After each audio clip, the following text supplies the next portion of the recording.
Kau sungguh ada di sini untuk mengurapi kami menjadi lebih dari pemenang.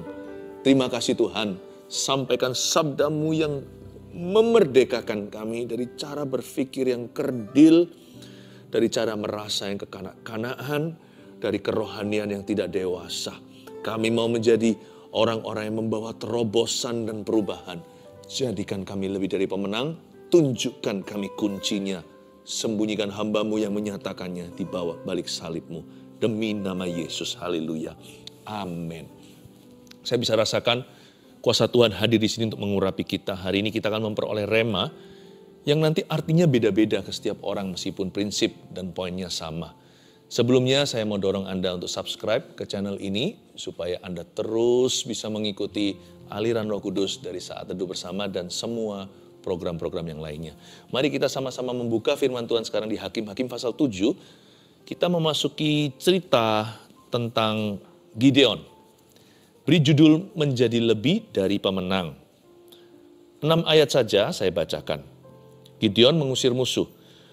Adapun Yerubbaal itulah Gideon bangun pagi-pagi dengan segala rakyat yang bersama-sama dengan dia. Lalu mereka berkemah dekat mata air Harod. Perkemahan orang Midian itu ada di sebelah utaranya, dekat bukit More di lembah. Berfirmanlah Tuhan kepada Gideon, terlalu banyak rakyat yang bersama-sama dengan engkau itu daripada orang yang kukehendaki untuk menyerahkan orang Midian ke dalam tangan mereka. Jangan-jangan orang Israel memegah-megahkan dirinya terhadap aku, sambil berkata, tanganku sendirilah yang menyelamatkan aku. Maka sekarang, serukanlah kepada rakyat itu demikian. Siapa yang takut dan gentar, biarlah ia pulang. Enyah dari pegunungan Gilead. Lalu pulanglah 20.000 orang dari rakyat itu dan tinggallah 10.000 orang. Tetapi Tuhan berfirman kepada Gideon, masih terlalu banyak rakyat. Suruhlah mereka turun minum air, maka aku akan menyaring mereka bagimu di sana. Siapa yang kufirmankan kepadamu, inilah orang yang akan pergi bersama-sama dengan engkau. Dialah yang akan pergi bersama-sama dengan engkau. Tetapi barang siapa yang kufirmankan kepadamu, inilah orang yang tidak akan pergi bersama dengan engkau, dialah yang tidak akan pergi. Lalu Gideon menyuruh rakyat itu turun minum air. Dan berfirmanlah Tuhan kepadanya, barang siapa yang menghirup air dengan lidahnya seperti anjing menjilat, haruslah kau kumpulkan tersendiri. Demikian juga semua orang yang berlutut untuk minum. Jumlah orang yang menghirup dengan membawa tangan ke mulutnya ada 300 orang. Tetapi yang lain dari rakyat itu semuanya berlutut minum air. Menjadi lebih dari pemenang. Ternyata untuk menang itu nggak susah sih. Yang penting kita tahu kuncinya. Hari ini saya kasih 3 kunci seperti biasa, tapi sebelumnya mari kita telusuri ayat per ayat. Adapun Yerubbaal itulah nama aslinya Gideon. Bangun pagi-pagi dengan segala rakyat yang bersama-sama dengan dia. Gideon bangun pagi-pagi. Dia nggak bangun siang-siang seperti banyak orang-orang yang malas-malasan. Paling tidak kita tahu bahwa untuk menjadi lebih dari pemenang, kita harus menghargai waktu ya. Tidak ada yang namanya killing time itu. I am totally against wasting time. Saya sangat-sangat menentang orang muda maupun orang tua yang buang-buang waktu saja. Mengapa begitu? Waktumu, waktuku sama-sama 24 jam. Tapi rasanya loh, 24 jam kami itu singkat. Sebentar aja, lewat. Demikian pula seminggu, 7 hari. Lalu 1 bulan, bahkan 1 tahun 365 harinya. Kayaknya kok cepat ya. Orang yang berbuah itu akan merasa waktu singkat. Orang yang menghargai waktu akan berbuah. Jadi kita harus mengerti dulu, menjadi lebih dari pemenang itu nggak usah muluk-muluk, dimulai dari perkara sederhana. Please, appreciate time in your hand. Hargai waktu yang ada di tanganmu. Jangan biasa untuk delay, jangan gampang untuk menunda sesuatu. Kalau bisa besok, kenapa harus kelar hari ini? Jangan buat rumit hidup kita. Jangan biasa procrastinate atau orang-orang yang suka berputar-putar di padang gurun dulu, baru setelah itu langsung lakukan tugas yang sesungguhnya. Jangan, lakukan dulu tugas yang sesungguhnya, lalu santai-santailah kalau memang ada waktu sisa. Di sini kita pelajari menjadi lebih dari pemenang itu ternyata butuh disiplin yang tinggi seperti tentara, butuh komitmen hati, butuh mengerti priority atau prioritas hidup. Tapi ada sesuatu yang interesting, memang ayat ini nggak bicara persisnya itu, tetapi Boleh lah ya sekali-kali kalau saya lihat segala sesuatu di dalam firman itu nggak ada keisengan. Pasti semua itu ada ada semacam simbol tertentu. Pasti ada makna. Tuhan itu nggak pernah begini, melakukan sesuatu lalu itu hanyalah sebagai kalau di dalam movie itu saya jadi nggak kepikir itu hanyalah figuran. Nah, hanya figuran, nggak ada. Nah, coba kita sekarang lihat lagi ayat 1. Adapun Yerubbaal itu Gideon bangun pagi-pagi dengan segala rakyat yang bersama dengan dia. Oke? Lalu mereka berkemah dekat mata air Herod. Dari sini kita tahu bahwa strategis lokasinya. Kenapa? Karena mereka itu besok bangun pagi-pagi. Mereka perlu mata air bersih. Mereka juga sedang berperang. Gak tahu nanti hasil akhirnya gimana. Mereka hanya percaya dan beriman. Tapi mereka bertanggung jawab untuk lakukan yang terbaik dari sisi mereka, sedangkan mujizat dari sisi Allah. Jadi kalau ada apa-apa, mereka mau dekat mata air, supaya mereka juga bisa isi airnya. Misalkan kalau terjadi panah-panahan, ada yang dehidrasi, mungkin mereka dengan gampang ambil tabung airnya, lalu mereka minum sejenak. Minum seteguk untuk bisa berperang lagi. Mereka nggak tahu perang nanti akan seberapa jauh atau seberapa lama akan terjadi. Intinya adalah mereka smart ini.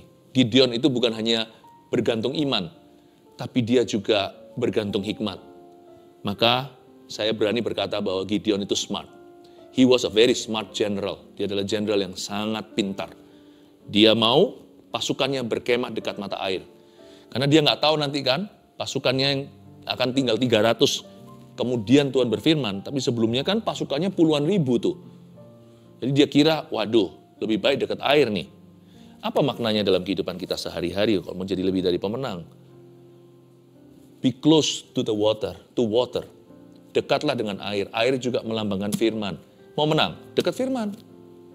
Bahkan kalau kita mau menang dari semua godaan moralitas, misalnya godaan seks, dengan apa seorang muda mempertahankan kelakuannya bersih? Coba lihat Mazmur 119. Dengan merenungkan firman, dengan menjaganya dengan firman Allah. Firman air itu juga bicara tentang Roh Kudus, persekutuan intim dengan Tuhan.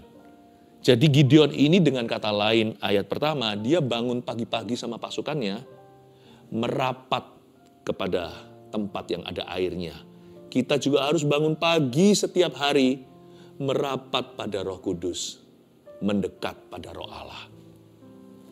Orang yang smart, mau menang perang, mau menjadi lebih dari pemenang.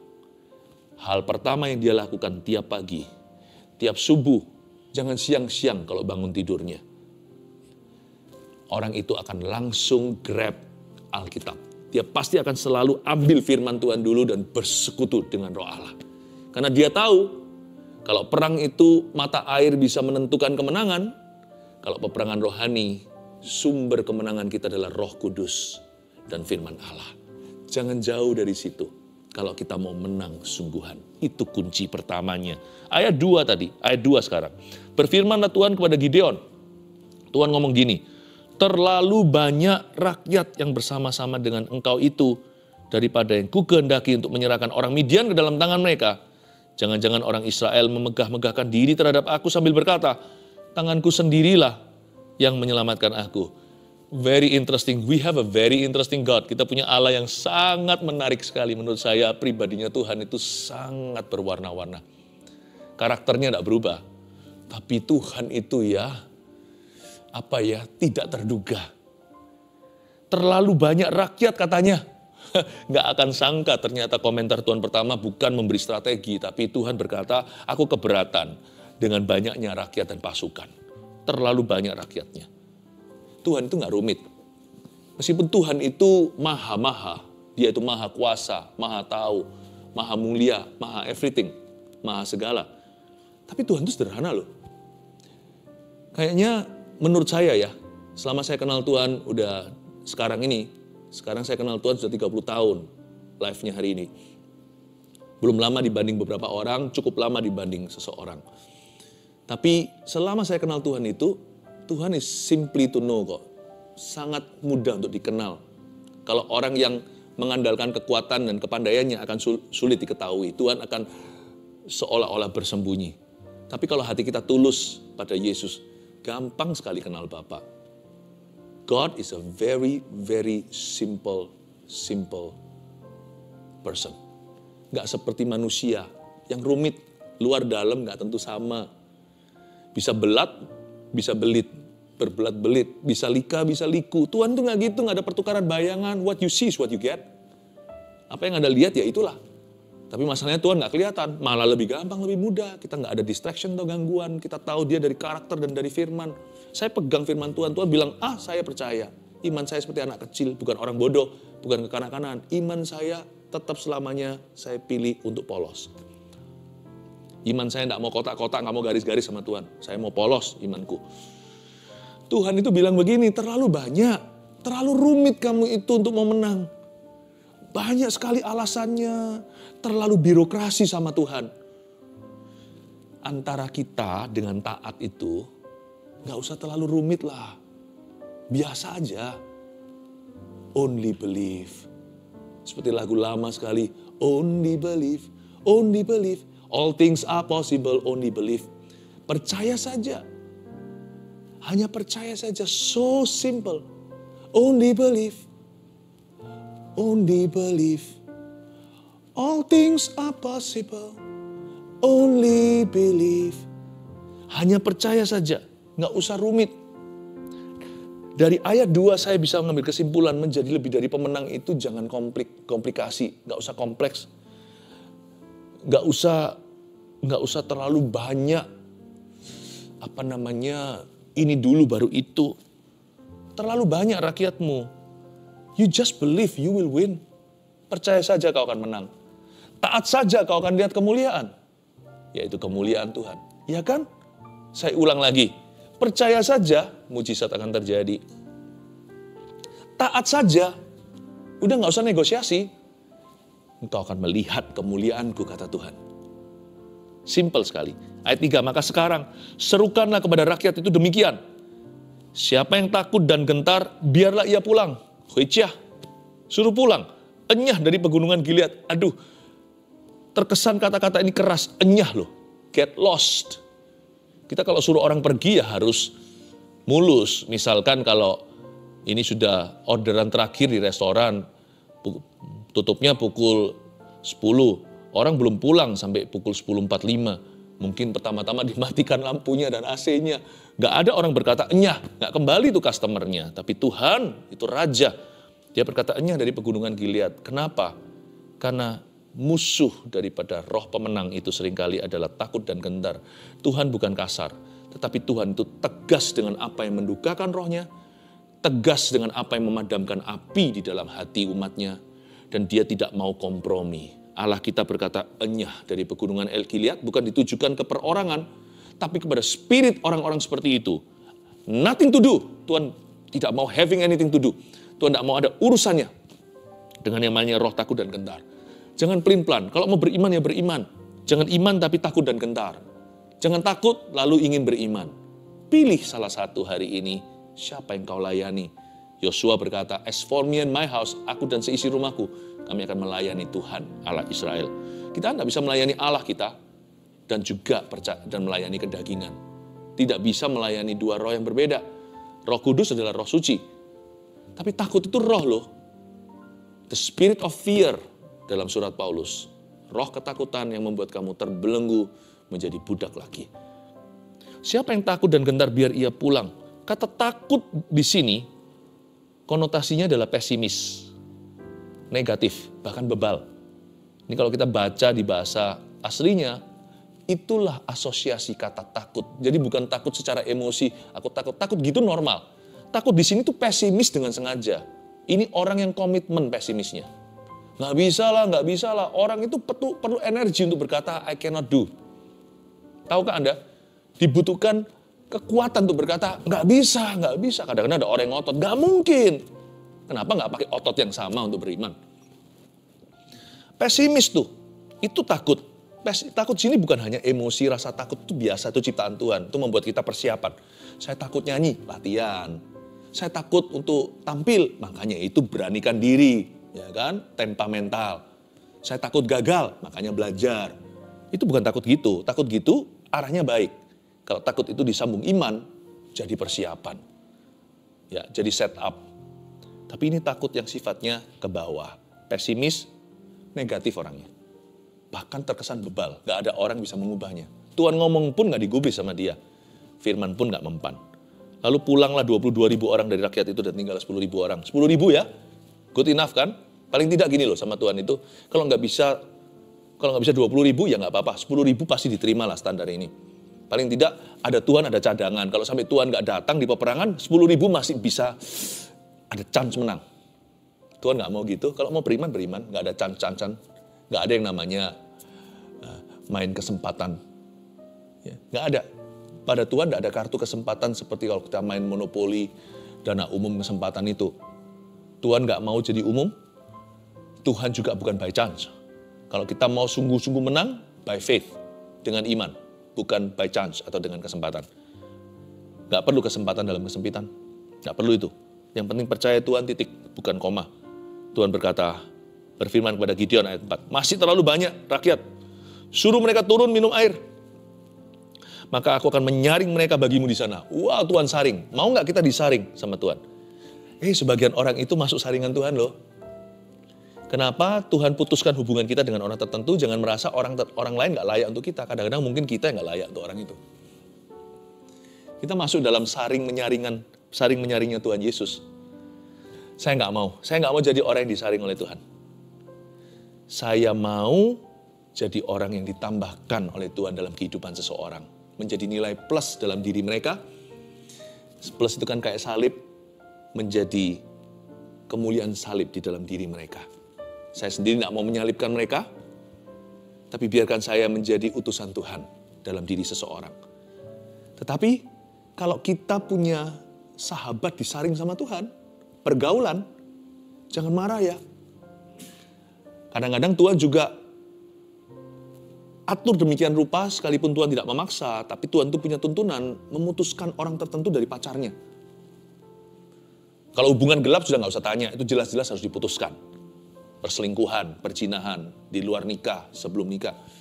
Tapi kadang-kadang juga pergaulan kita Tuhan itu murnikan. Atau dengan pacar tertentu, saya melihat sebagai gembala, kadang-kadang saya menyaksikan bagaimana Allah bekerja di antara jemaat. Ada pula misalnya anak muda.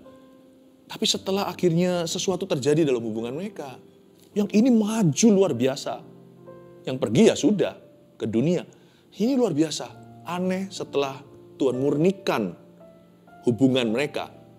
Tuhan kadang-kadang singkirkan orang tertentu dari orang-orang ini yang Tuhan punya rencana yang besar atas hidup mereka. Lalu kami melihat kemuliaan Tuhan dalam diri mereka. Mengalami kemajuan, dipakai Tuhan. Jangan marah kalau Tuhan memutuskan pasangan tidak sepadan. Kalau pernikahan, apalagi pernikahan dalam Kristus, pernikahan kudus, pernikahan yang diberkati oleh Tuhan, oleh namanya di dalam rumahnya. Please, jangan pikirkan. Karena apa yang dipersatukan oleh Allah tidak boleh diceraikan oleh manusia. Ini yang sekarang Tuhan saring itu yang dalam konteks salah. Yang konteks benar ya Tuhan pertahankan. Malah justru Tuhan pasti akan tegur kita. Berpikir saja misalnya perceraian itu salah. Roh Kudus pasti akan duka dan menegurmu. Tetapi di sini ayat ini kita lihat Tuhan itu campuri loh. Tuhan menyaring, aku akan menyaring mereka bagimu di sana ayat 4b. Siapa yang kufirmankan kepadamu? Siapa saja yang kufirmankan? Ini orang yang akan pergi bersama dengan kau. Dialah yang akan pergi bersama-sama dengan kau. Tapi kalau atau barang siapa yang kufirmankan kepadamu, ini orang yang gak boleh pergi, gak akan pergi bersama-sama dengan kau. Dialah yang tidak akan pergi. If I say orang ini oke, dan oke. If I say orang ini gak oke, maka gak oke. Tuhan itu daulat. Tuhan itu daulat. Lalu Gideon menyuruh rakyat itu turun minum air dan berfirmanlah Tuhan kepadanya. Barang siapa yang menghirup air dengan lidahnya seperti anjing menjilat, haruslah kau kumpulkan tersendiri. Demikian juga semua orang yang berlutut untuk minum. Jadi ada seleksinya itu cara mereka minum. Itu sebenarnya alamiah sih, itu sebenarnya ilmiah maksud saya. Karena cara mereka minum itu menunjukkan haus sih sama-sama haus dahaga. Ingat tadi ayat 1, mereka dekat mata air untungnya. Jadi waktu minum kelihatan yang mana sifat pahlawan, yang mana sifat pecundang. Anda mau lihat leader, gampang. Leader will eat last. Ya, tentunya lain cerita kalau mungkin suasananya bukan untuk kepemimpinan, tapi untuk rileks saja, nggak apa-apa makan, ya kan? Tapi misalkan kalau Anda berada dalam sebuah function atau formal gathering seperti itu, nggak akan fokusnya nanti ke makanan minumnya. Anda mau pilih pemimpin berikutnya, lihat cara orang itu ngalah atau waspada, cara dia untuk melihat atau sensitif peka dengan sekelilingnya, bukan pada makan dan minumnya yang langsung tersungkur berlutut seperti anjing menjilat minum begitu. Orang itu nanti kalau perang, ya dihinggapi rasa takut, orang yang pertama lari terbirit-birit. Karena dia tidak bisa mikirkan kepentingan bangsanya. Tapi dia hanya pikirkan dirinya. Dan selalu dia akan dijajah oleh perasaannya. Dia akan menjadi orang yang didikte oleh emosinya. Dan oleh panca inderanya. Tapi orang-orang yang begini, secara alami akan terseleksi. Jumlah orang yang menghirup dengan membawa tangannya ke mulutnya ada 300 orang, ayat 6. Tetapi yang lain dari rakyat itu semuanya berlutut minum air. Puji Tuhan ya. Gideon gak peduli. 300 orang itu siapa saja. Yang penting Gideon salah satunya. Anda jangan pedulikan. Aku gak punya orang yang kayak gini. Kalau Anda gak punya orang yang bisa menguatkan Anda, jadilah orang pertama yang menguatkan orang lain. Nanti orang lain akan kuatkan Anda. If you cannot find such a person, be that person.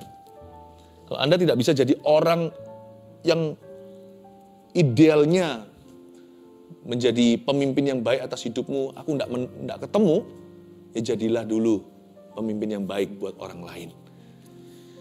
Saya kasih 3 poin seperti biasanya, ini remah.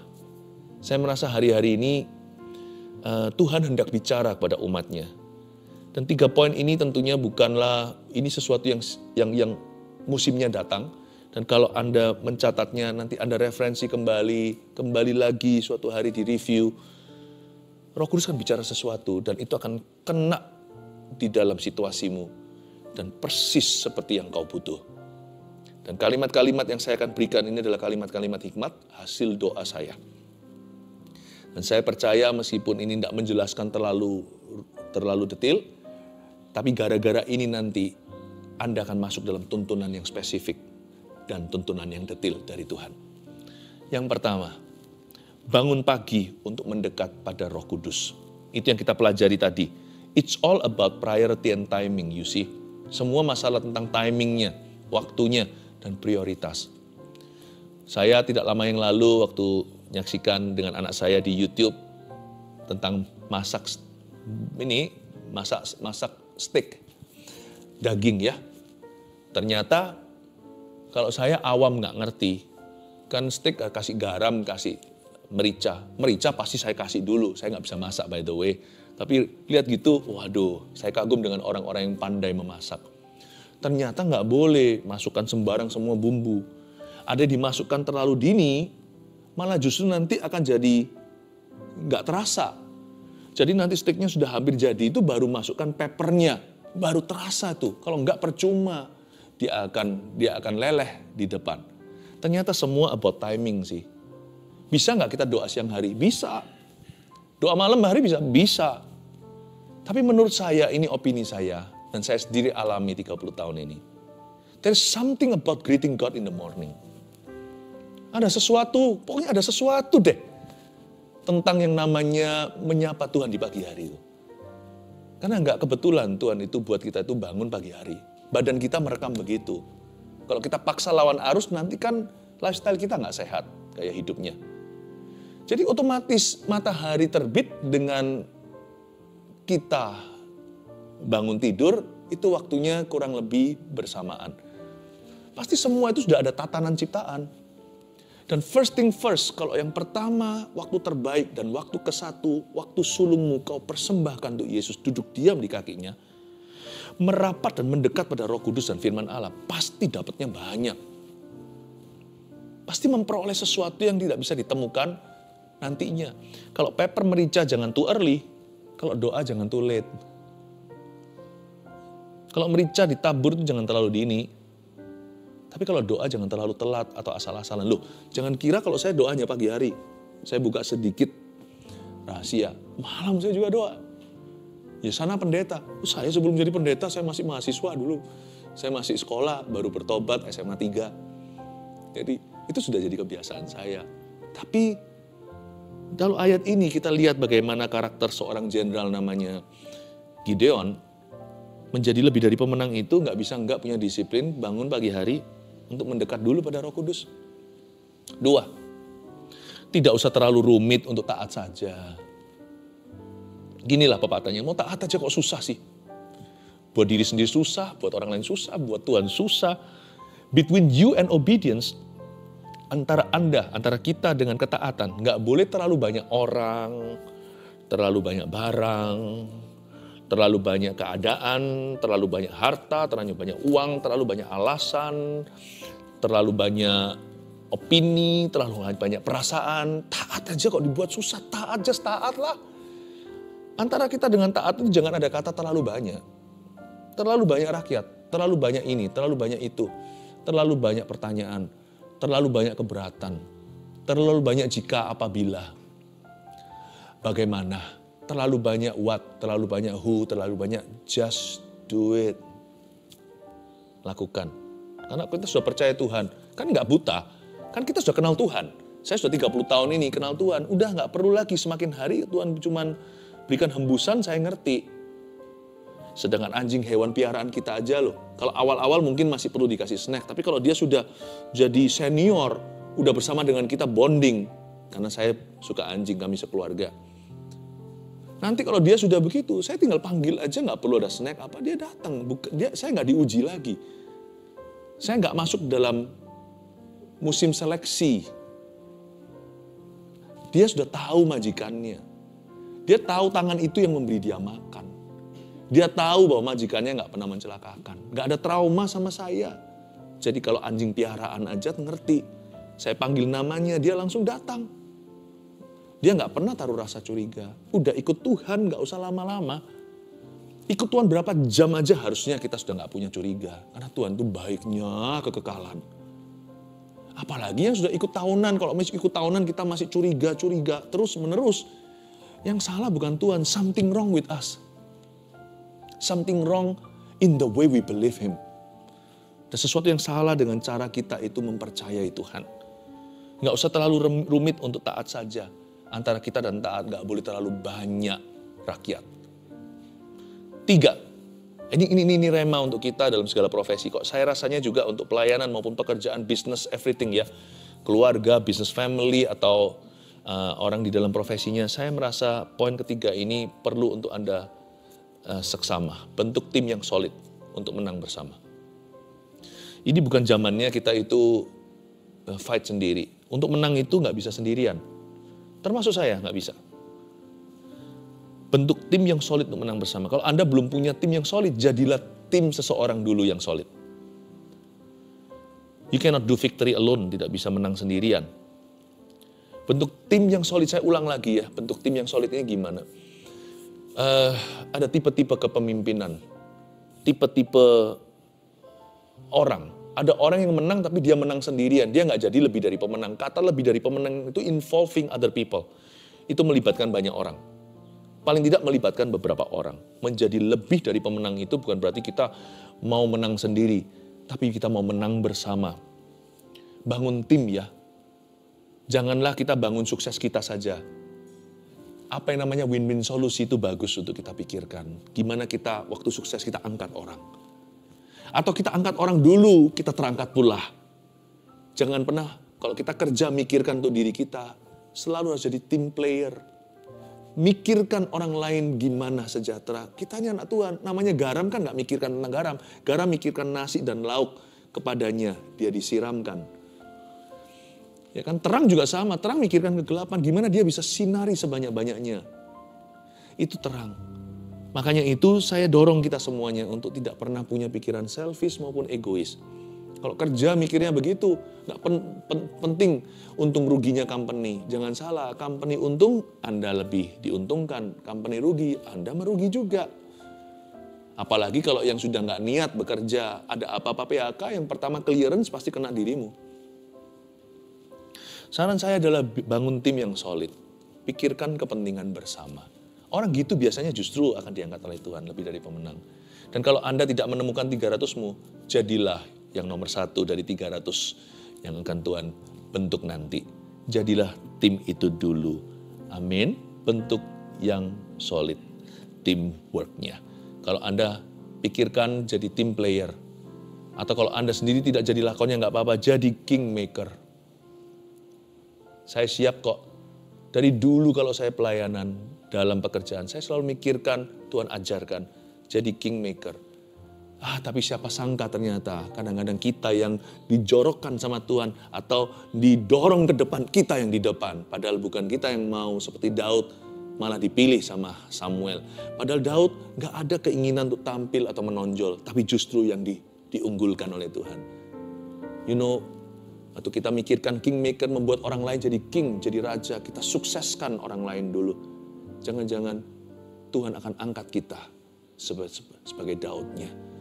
3 poin ini, catat baik-baik, saya ulangi lagi. 1, bangun pagi untuk mendekat pada Roh Kudus. Itulah karakter seorang pemenang, menjadi lebih dari pemenang, ya kan?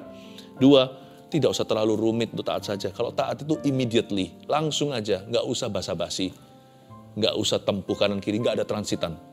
3, bentuk tim yang solid untuk menang bersama. Ayo jadi lebih dari pemenang.